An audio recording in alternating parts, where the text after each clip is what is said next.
Good evening, everyone, and welcome to the YouTube channel of Nirnay IAS. I'm Nanki Baweja, and once again, welcoming you all to the Economy Weekly session where we'll be compiling the current affairs pertaining from the economy section from last 1 week.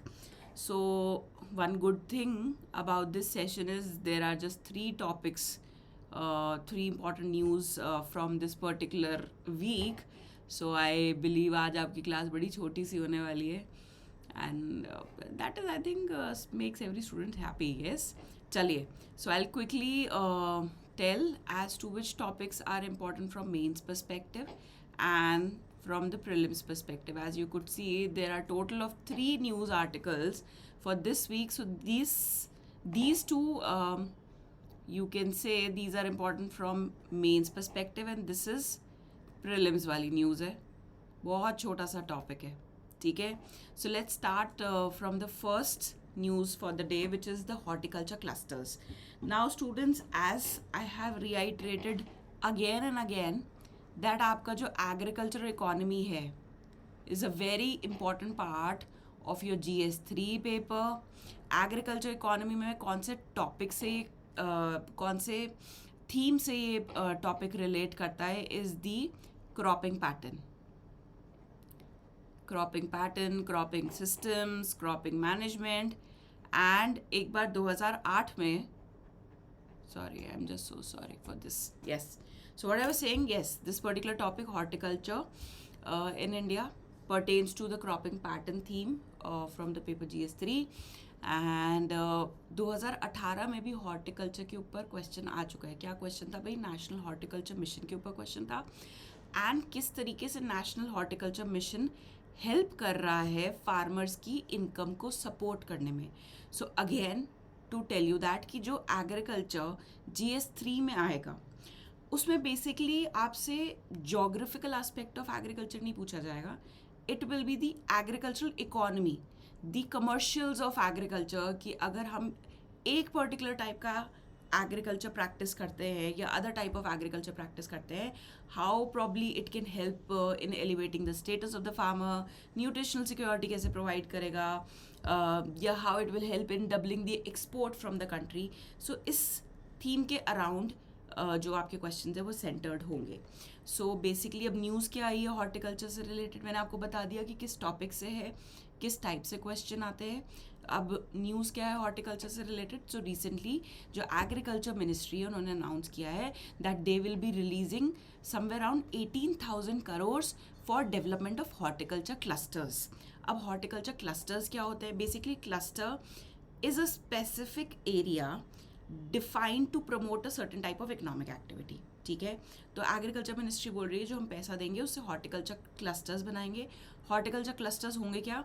कोई एक regional geographical concentration, एक area demarcate कर देंगे जहाँ पे horticulture crops की ही जो cropping होगी, ठीक है, फार्मिंग होगी. ये क्यों हो रहा है? बिकॉज अगर आप डेटा देखोगे with respect to horticulture, then India has a very good potential with respect to the horticulture crops. India is already doing very good with respect to horticulture. अच्छा, जिन बच्चों को हॉर्टिकल्चर की समझ नहीं as to what horticulture is, horticulture means growing of fruits, vegetables and flowers. तो इनके cultivation को हॉर्टिकल्चर बोलते हैं. तो अब गवर्नमेंट इसके लिए एक अलग इनिशिएटिव लेके आई है to give a push to the production of the horticulture crops, that they are demarcating a particular area जहाँ पे इनकी क्रॉपिंग हो सके, ठीक है.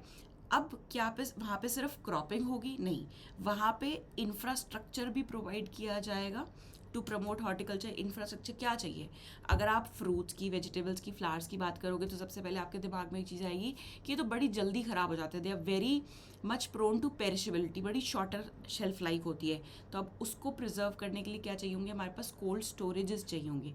Along with that grading and sorting facilities भी चाहिए होंगी. जब हमारे पास कोल्ड स्टोरेज होगा, ग्रेडिंग सॉर्टिंग फैसिलिटीज़ होगी, तो इससे होगा क्या? It will help us in reducing the post harvest losses. Post harvest loss क्या होता है? प्रोडक्शन. भाई जब क्रॉप उग के तैयार हो गया है उसके बाद अगर उसको नुकसान होता है फॉर सम और the other region, that is called as post harvest losses. So such infrastructure which will help the farmers to reduce post harvest losses and facilitates innovation technology. ठीक है, अब जब मेरे पास कोल्ड स्टोरेज है, एक बार सोच के देखो, अगर मेरे पास कोल्ड स्टोरेजेस है, अगर मेरे पास प्रॉपर वेयर हाउस फैसिलिटीज़ है, so what I can ensure is obviously stable supply of food, stable supply of these items। क्योंकि आपको ये तो पता ही है कि इंडिया में one of the prominent reasons of inflation is food items. Food basket का परसेंटेज और the weight in the entire CPI is somewhere more than 40%।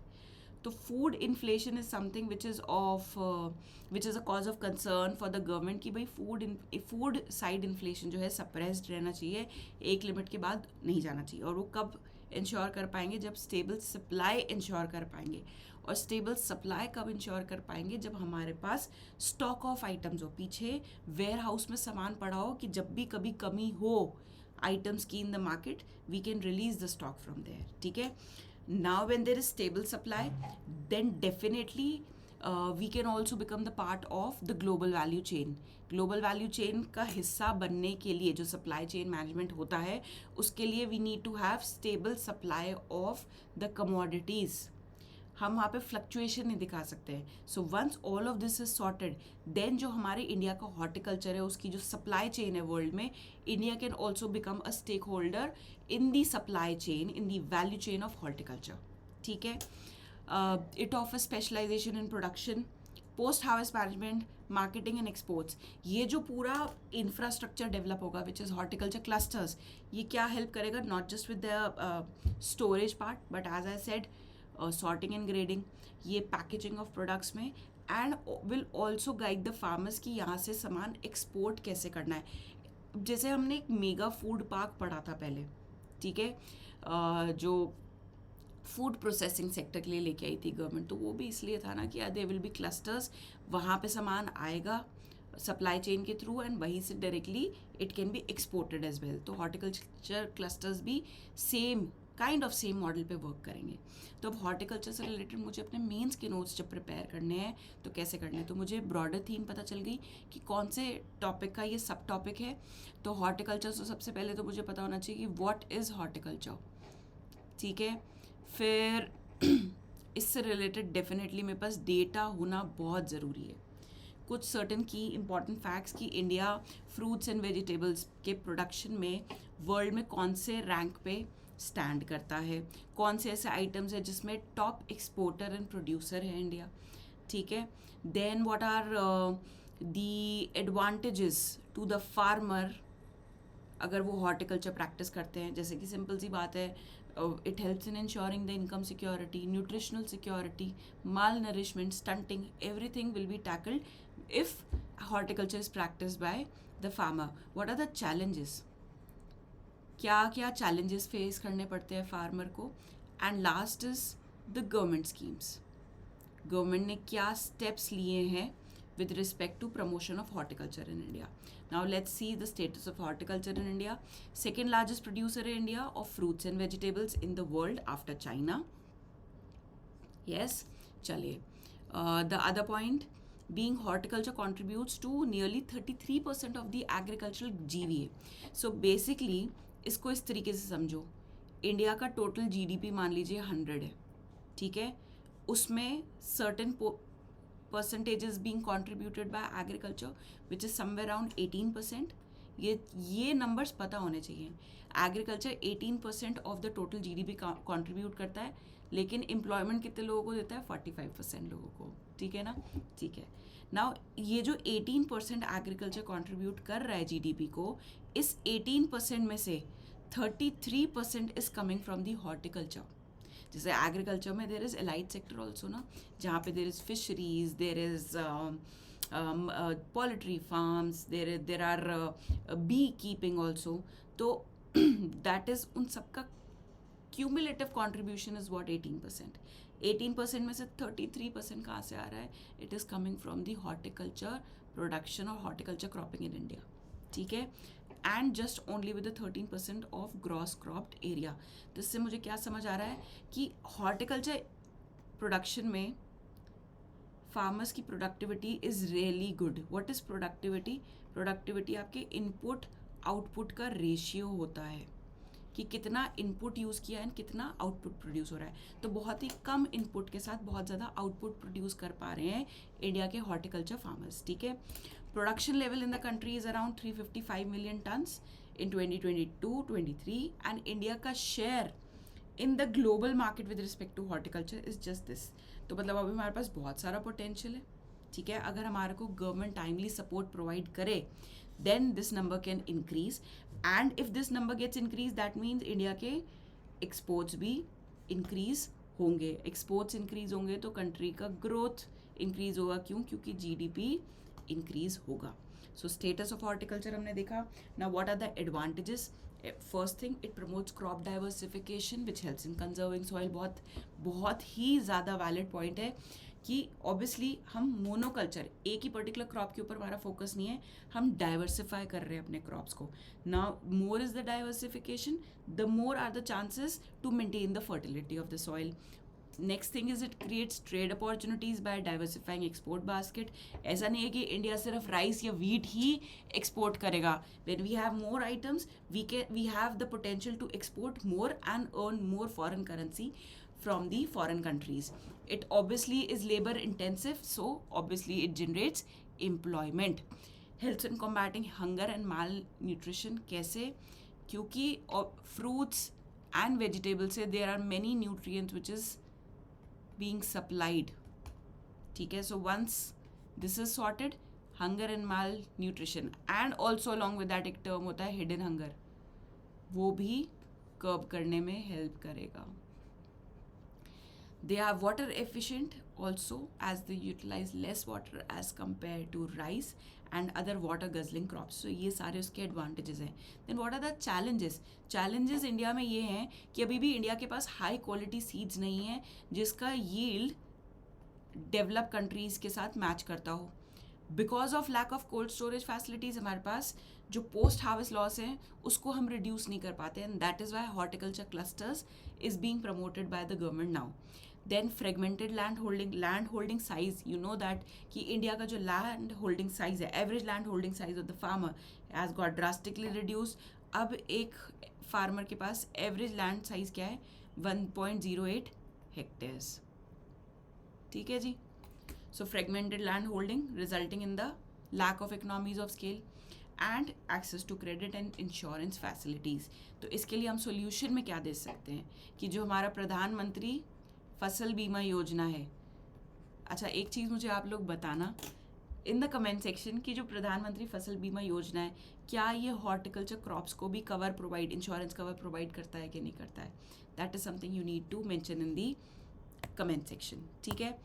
Now what you have to do is government initiatives. I would want each one of you to at least provide 2 government initiatives in the comment section. जिसके सही होंगे definitely I'll press the like button. But make sure कि at least 2 government initiative each of the student would be providing in the comment section. ठीक है. Now moving on to the next news for the day, which is the World Development Report. So World Development Report prelims के perspective से मुझे पता होना चाहिए कि कौन रिलीज़ करता है. वर्ल्ड बैंक रिलीज़ करता है. इस बार की जो रिपोर्ट है उसमें कुछ बड़ी अच्छी ऑब्जर्वेशंस जो हैं बताई है वर्ल्ड बैंक ने with respect to middle income countries. तो इन्होंने ये बोला है कि जो मिडिल इनकम कंट्रीज़ होती हैं, once they enter into this middle income bracket, then it becomes very difficult for them to escape that bracket. Now what are the impediments की क्या रुकावटें आ रही हैं कि एक कंट्री को वो जो मिडिल इनकम ट्रैप एस्केप करने में सामने आती हैं. That is what we will be discussing. And world bank क्या रिकमेंड करता है उसके लिए, that how should a country escape this middle income trap. So middle income trap, I hope you understand what it is कि एक bracket में जब country अटक जाती है, एक इनकम ब्रैकेट में, एक सर्टेन इनकम ब्रैकेट में जब एक कंट्री अटक जाती है and it is not able to breach this threshold, is called as middle income trap. ठीक है.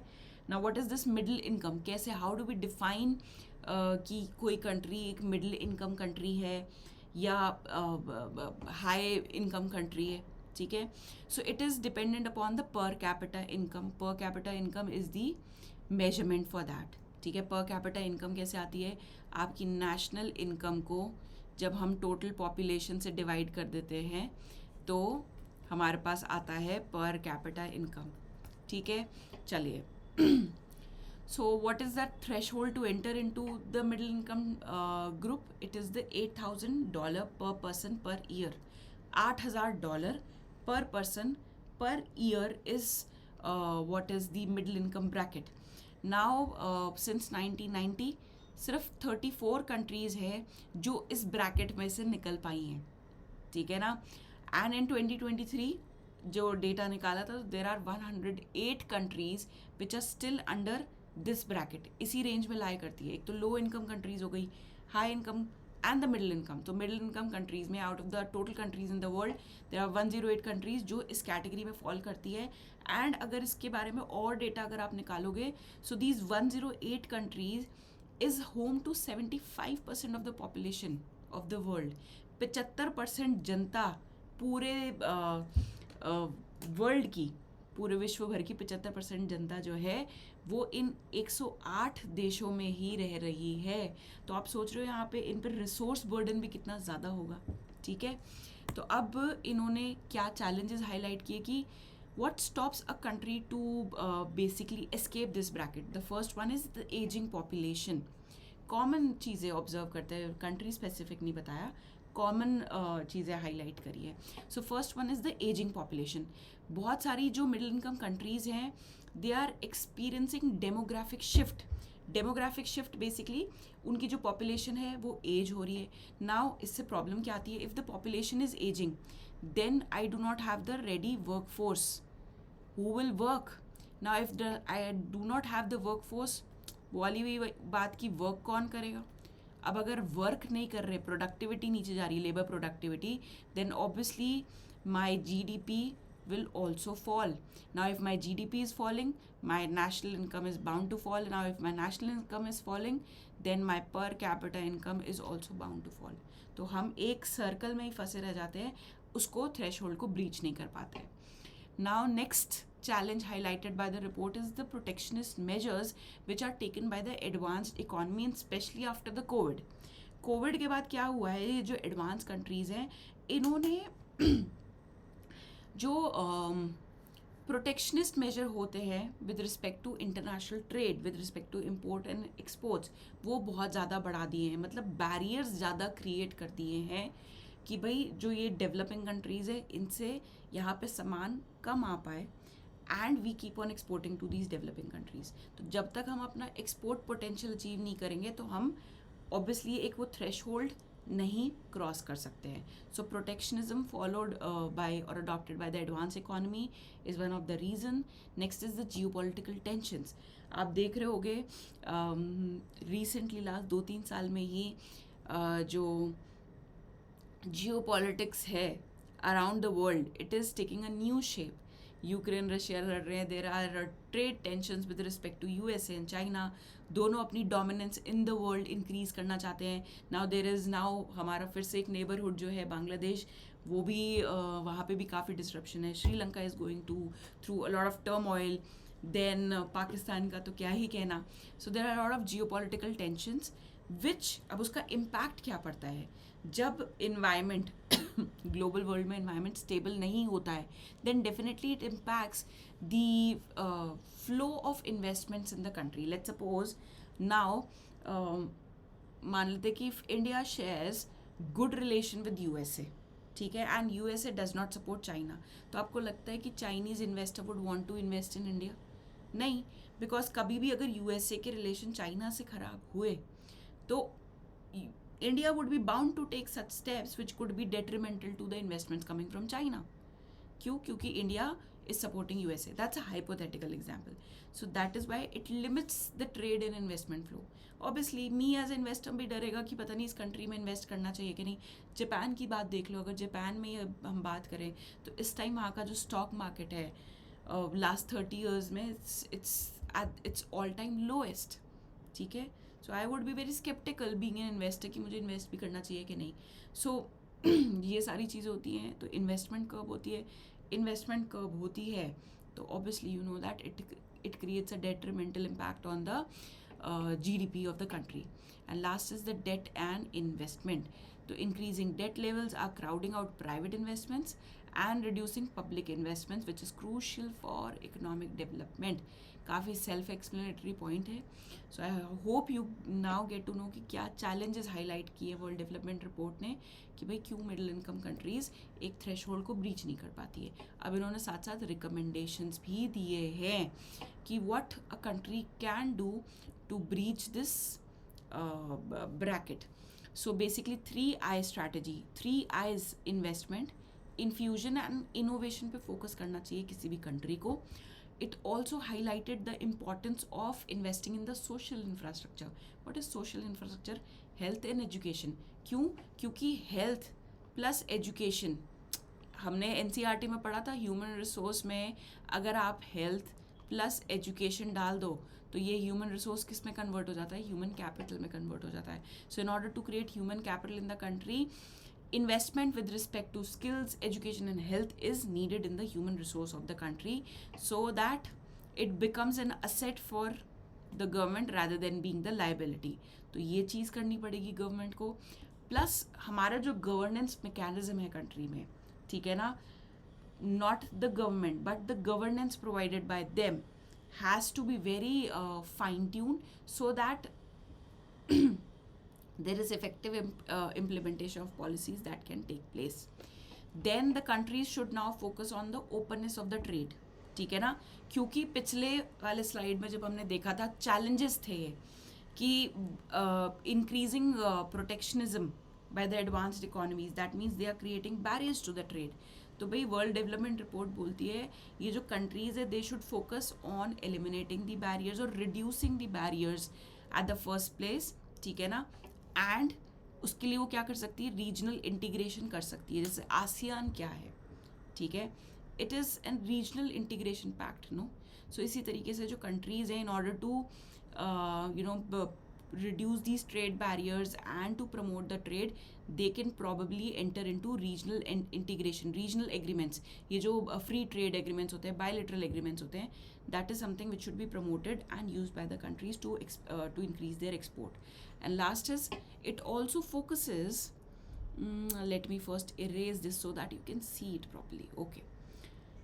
So it also focuses on the inclusive growth by providing equal opportunities. Inclusive growth, क्यों हर country, हर कोई world institution inclusive growth पे focus कर रहा है? Because if this is the pyramid, हम सिर्फ इस लेवल और इस लेवल को डेवलप करके जीत हासिल नहीं कर सकते हैं. अगर हमें डेवलप कंट्री बनना है then this section of the society also has to be developed and catered to. अब इसमें ऐसा नहीं है कि सिर्फ इसमें लोअर इनकम ग्रुप आता है, it also includes women, the tribal communities, the disadvantage group. ये सारी चीज़ें, ये सारे लोग भी इसी कैटेगरी में फॉल करते हैं. So if a country wants to breach the level of this middle income country, then they have to focus on the inclusive growth along with the formation of human capital and bringing in more investment and infusion of technology along with reducing the trade barriers. तो ये हो गई हमारी world development report. Next and the last news for the day is the carry trade. ये carry trade सबसे पहले आपके तो प्रीलिम्स के पर्सपेक्टिव से इम्पॉर्टेंट है. प्रीलिम्स में भी कौन से topic? You can say financial markets. let us categorize into this topic, which is financial markets. Okay. Now when I talk about carry trade, इसको समझने के लिए पहले एक बेसिक कॉन्सेप्ट समझते हैं. सो स्टूडेंट्स, यूजुअली आप देखो कि मार्केट में कोई ट्रेड हो रहा होता है तो कैसे होता है. सो मान लीजिए मेरी कोई ग्रॉसरी स्टोर है, ठीक है. इस ग्रॉसरी स्टोर पे I sell an number of things ranging from a pen, hair oil and shampoos and detergent. So basically, if let's suppose I have a grocery store and I am selling pen, or maybe I have a stationery store, ठीक है, and I am selling this pen, तो मैं क्या करूँगी? पीछे से pen 6 रुपये में खरीद के लाऊंगी and I will sell it at 10 rupees. यही होता है ट्रेड में. 5 रुपये की चीज़ लाए, उसको 8 रुपये का बेचा. 6 रुपये की चीज़ लाए, उसे 10 रुपये का बेचा. ठीक है. तो बीच दिस इज़ ट्रेडिंग. मैं प्रोडक्शन नहीं कर रही हूँ, मैं ट्रेड कर रही हूँ कि 6 रुपये की चीज़ को लाके 10 रुपये में बेच रही हूँ. ठीक है. So now this 4 rupees is my margin. ठीक है, ये मुझे बच रहा है, ये मेरा प्रॉफिट है. ठीक है, that is why we trade कि यहाँ पे इस चीज़ की कीमत कोई 10 रुपये लगाएगा, ये चीज़ मैं 6 रुपये की ले आता हूँ. ठीक है, बीच का 4 रुपये मुझे बच जाएगा. ये चीज़ सेम कंट्रीज़ के कंट्रीज़ में भी होती है. सो मान लीजिए is a person who is sitting in से बांग्लादेश. ठीक है, बांग्लादेश में बैठे हैं.